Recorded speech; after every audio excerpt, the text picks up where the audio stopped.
इसलिए क्योंकि इंसान डरता है, खौफजदा होता है, एक्सपेरिमेंट करने से डरता है, फेलियर से डरता है कि मेरी रोजी चली जाएगी। ये जो इन्होंने बात की शबात ने, लोग असल में एक चीज याद रखें, ये खौफ होता है जो इंसान का पोटेंशियल नहीं निकलता, कि हमें पता नहीं चलता कि अल्लाह ने जब हमें अनाउंस किया था कि हम अशरफुल मखलूकात हैं, तो वो अल्लाह ने जब फरिश्तों को कहा था इंसान के सामने झुको, और अल्लाह ने कहा, जब वो शैतान ने कहा कि मैं नहीं झुकता, तो अल्लाह ने कहा तुम्हें भी नहीं पता मैंने इस इंसान को क्या नॉलेज दिया, ताकत दी है।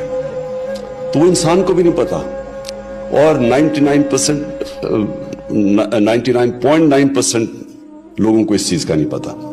तो ये जो स्टार्टअप्स है, ये बड़ी इंपॉर्टेंट चीज है समझने वाली। ये जो स्टार्टअप का मतलब ये होता है कि मेरे पास एक आइडिया आया और मैं फिर उस आइडिया के पीछे पड़ा और मैंने उसको कामयाब करने की कोशिश की। सारे दुनिया के जितने बड़े काम हुए वो ये आइडियाज ही थे, जो कि एक आदमी लेके, एक सरफरा आदमी निकल के एक आइडिया ले लेता है, और फिर वो आइडिया को वो कैसे कामयाबी पे पहुंचाता है। अच्छे से अच्छे लोगों के पास जो आइडियाज होते हैं वो कामयाब इसलिए नहीं होते क्योंकि वो रास्ते में हार मान जाते हैं, खौफजदा हो जाते हैं। लोग क्या कहेंगे, मैं अगर फेल हो गया तो मेरे ऊपर लोग हंसेंगे, मैं जलील हो जाऊंगा, मेरे पास पैसे किधर से आएंगे। और वो फिर जितना अच्छे से अच्छा भी आइडिया हो, वो फिर रुक जाता है कहीं ना कहीं जाके, और वो दुनिया की रेस हार जाता है। कामयाब इंसान वो होता है, वो जब उसको एक आइडिया आता है तो वो किश्तियां जला के जाता है उस आइडिया के ऊपर। वो फैसला ये कर लेता है कि अब मैंने वापस नहीं जाना। मेरा जो मैंने वो कहते हैं ना, बर्न योर ब्रिजेस, जो मैंने पुल बनाया था वो अब पीछे नहीं है रास्ता। कोई उसके पास प्लान भी नहीं होता। वो फिर से एक जगह जब आप कंसंट्रेट करके और हार नहीं मानते और बार बार उस चीज के ऊपर आप कोशिश करते रहते हैं, मायूसियां होती हैं, गिरते हैं, फिर खड़े होते हैं। कामयाब जब भी आप गिर के सेटबैक मिलती है, फेलियर मिलते हैं, लोग मजाक उड़ाते हैं।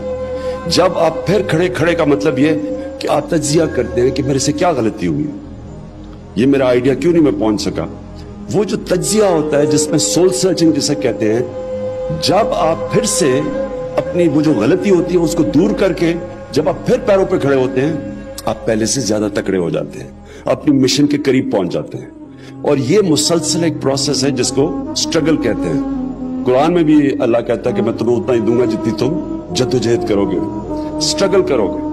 स्ट्रगल बनाता है एक इंसान को। और ये जो एक आसान रास्ता लोग ले लेते हैं, मेरे पास कई आते हैं, जी मुझे जी सरकारी नौकरी दे दो, सरकारी नौकरी दे दो।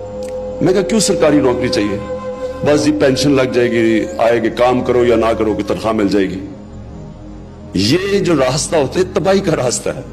अगर किसी इंसान ने अपना पोटेंशियल खत्म करना है ना, तो बस आसान रास्ता ले लो। जो भी नमाज पढ़ता है उसको ये नहीं पता कि नमाज में मांगता क्या। मैं बड़े लोगों से पूछता हूँ कि 5 वक्त की नमाज आप पढ़ते हैं, मांगते क्या अल्लाह से? आप तो सिर्फ 5 वक्त की नमाज में एक चीज मांगते हैं कि अल्लाह उनके रास्ते पे लगा जिनको तूने नेमतें बख्शी। किसको अल्लाह नेमतें बख्शेगा? जो सबसे कामयाब इंसान है इस दुनिया में, उनको ही नेमतें बख्शी ना अल्लाह ने। वो कौन थे? अल्लाह के पैगंबर थे। जो दुनिया की तारीख का सबसे कामयाब इंसान हमारे नबी सल्लल्लाहु अलैहि वसल्लम थे। तो उनकी किसी की आसान जिंदगी नहीं थी। उस जब भी शुरू हुए लोगों ने मजाक उड़ाया, हर कुछ किया, उनके ऊपर क्या क्या तशद्दुद नहीं करने की कोशिश की, सब पैगंबरों के ऊपर। कामयाब इंसान एक मुश्किल वक्त से गुजर के कामयाब होता है। ये जो फेरी टेल्स में मैं कहता हूं ना कि हैप्पीली एवर आफ्टर, ये फेरी टेल्स में होता है। जिंदगी के अंदर जिस दिन आपकी स्ट्रगल खत्म होती है, आपकी जिंदगी नीचे चली जाती है। जिंदगी में प्लेटो नहीं होता, या आप ऊपर जा रहे हैं या नीचे आ रहे हैं। और जब तक आपकी स्ट्रगल है आप ऊपर जाते रहते हैं, क्योंकि अल्लाह ने जितनी पावर दी है इंसान में, जितनी सलाहियत दी है, वो निकलती तब है जब वो इंसान अपने आप को चैलेंज करता है, एक मुश्किल वक्त का सामना करता है। ये जो स्टार्टअप्स हैं, ये स्टार्टअप्स वो लोग हैं जिनमें हौसला होता है अपने आइडिया के पीछे जाना। اور وہ معاشرہ جو ان لوگوں کی مدد کرتا ہے, ان کو انکریج کرتا ہے, وہ معاشرہ اوپر جاتا ہے. امریکن ڈریم کیا تھی؟ امریکہ کیسے ایک عظیم ملک بنا ہے؟ ایک امریکن ڈریم تھی کہ کوئی باہر سے کہیں سے بھی جس طرح کا بھی ہو کسی طرح امریکہ پہنچتا تھا, کوئی آئیڈیا ہوتا تھا, صبح سے لے کے شام کام کرتا تھا اور دیکھتے دیکھتے کہاں سے کہاں پہنچ جاتا تھا. جبکہ ایک سٹرکچر معاشرے کے اندر, اور جو معاشرے ڈکلائن میں ہوتے ہیں وہ کبھی انکریج نہیں کرتے ان چیزوں کو. جو ایک معاشرے کی اگر آپ نے دیکھنا ہے نا کہ وہ وائبرنٹ ہے یا نہیں, اس میں جان ہے یا نہیں, وہ اوپر جا رہا ہے یا نہیں, صرف یہ دیکھ لیں کہ وہ اپنے نوجوانوں کو کتنی آزادی دیتا ہے, کتنا ان کو بیک کرتا ہے, ان کی آئیڈیاز کو کتنا بیک کرتا ہے. یہ جو وینچر کیپٹل جو چیز دیکھی ہے, یہ کیا ہے کہ ایک آئیڈیا کو بیک کر دیتے ہیں لوگ, پیسے لگا دیتے ہیں آئیڈیا کے اوپر اور وہ معاشرے اوپر چلے جاتے ہیں. جو بھی معاشرہ ڈسکریج کرتا ہے, جو کہتا ہے جی یہ ہو ہی نہیں سکتا, جب ایک گورنمنٹ کمزور, ایک گورنمنٹ کی جو گورننس سسٹم نیچے جا رہا ہوتا ہے تو ادھر کی بیوروکریسی جو بھی آپ آئیڈیا لیں وہ ادھر سے شروع کرتے ہیں کہ یہ نہیں ہو سکتا. لیکن جب ایک اوپر جا رہی ہوتی ہے گورنمنٹ تو وہ آئیڈیاز کو سمجھتے ہیں, بیک کرتے ہیں آئیڈیاز کو اور ایکسپیریمنٹ کرتے ہیں, اور پھر یہ ڈرتے نہیں ہیں. یہ جو فیلئر سے ڈرنا ہے نا, یہ جو ڈرنا ہے کہ میں فیل نہ ہو جاؤں, یہ کبھی آج تک کسی انسان نے بڑا کام کیا ہی نہیں جو یہ ڈرتا ہے فیلئر سے. اس لیے قرآن کی آیت ہے, قرآن کی آیت اللہ کہتا ہے کہ جو لوگ ایمان لے آئیں اللہ ان کے خوف دور کر دیتا ہے. یہ خوف جو ہے یہ ایک ہیومن پوٹینشل کو نیچے رکھتا ہے. بڑا انسان بن ہی نہیں سکتا جو ڈرتا ہے, ہارنے سے ڈرتا ہے, رسک چلا جائے ڈرتا ہے, ذلیل کر دیں گے جی مجھے, میں اس سے خوف زدہ ہوتا ہے. جو موت سے ڈرتا ہے وہ کبھی لوگوں نے بڑا کام نہیں کیا. اور خوف, قرآن اللہ ہمیں کہتا ہے کہ جو لوگ ایمان لے آئے میں کیوں ان کے خوف دور کر دیتا ہوں, کیونکہ زندگی موت اللہ کے پاس ہے, اس نے اس لیے اپنے پاس رکھی ہے, نہیں تو سارا وقت ہم موت سے ڈرتے رہے.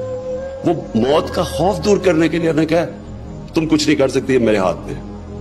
عزت ذلت, یہ جو فیلئر ہے, جو لوگ مجھے کیا کہیں گے, وہ بھی اللہ نے کہا جو مرضی کرو. شام کو میڈیا پہ آپ نے جو مرضی کہنا ہے عمران خان کے متعلق, عزت وہ دینے والا ہے. کوئی انسان آپ کی عزت نہیں لے سکتا, کوئی آپ کو ذلیل نہیں کر سکتا. یہ بھی انسان کو آزادی دے دیتا ہے. پھر اس سے کیا ہوتا ہے, لوگ ڈرتے نہیں ہیں, فیلئر سے نہیں ڈرتے. رزق اللہ کے ہاتھ پہ, آف دا ٹراڈن پاتھ. وہ کہتا ہے کہ I took the path less trodden upon and that's what made the difference. نئی چیز, نئے راستے, نئی سوچ. اور یہ ایک چیز, یہ جو نئی سوچ ہوتی ہے وہ آزاد ذہن نئی سوچ رکھتے ہیں. غلام ذہن نہیں رکھ سکتا, غلام تو فالو کرتا ہے, آزاد انسان اپنے راستے چوز کرتا ہے. جو اس ملک کو, میں کیونکہ ہم بڑے ہوئے ہیں, ہم پہلی جنریشن تھے جو ایک آزاد پاکستان میں پیدا ہوئے. کلونیلزم, غلامی, سب سے بڑا ظلم فزیکل غلامی نہیں کرتا, ذہنی غلامی کرتا ہے. ذہنی غلامی کیا ہوتی ہے؟ میں جب پہلی دفعہ میچ کھیلنے گیا انگلینڈ پاکستان ٹیم کے ساتھ, تو میرے سینئر پلیئر مجھے کہہ رہے تھے سوچو بھی نہ کہ تم انگریز کو ہرا سکتے ہو. وہ اتنے زبردست, ان کی ٹیکنیک ایسی, وہ یہ میچ ابھی سیریز شروع ہی نہیں ہوئی, انہوں نے پہلے سے کہہ دیا کہ تم ان کو ہرا ہی نہیں سکتے کیونکہ یہ انگریز ہیں, کیونکہ غلامی کی ہوئی تھی ان کی. تو یہ جو, اور جب آپ ایسی سوچ رکھیں آپ جیت ہی نہیں سکتے. ہم جیتے ہوئے میچ ہار جاتے تھے کیونکہ ہمارے پہ کانفیڈنس ہی نہیں تھا. جو آزاد ذہن ہوتا ہے وہی بڑے کام کرتا ہے, وہی اپنا راستہ چنتا ہے. اور میرے میں کبھی اس چیز میں کبھی کوئی شک نہیں ہوا. میں نے جب 23 سال پہلے پولیٹکس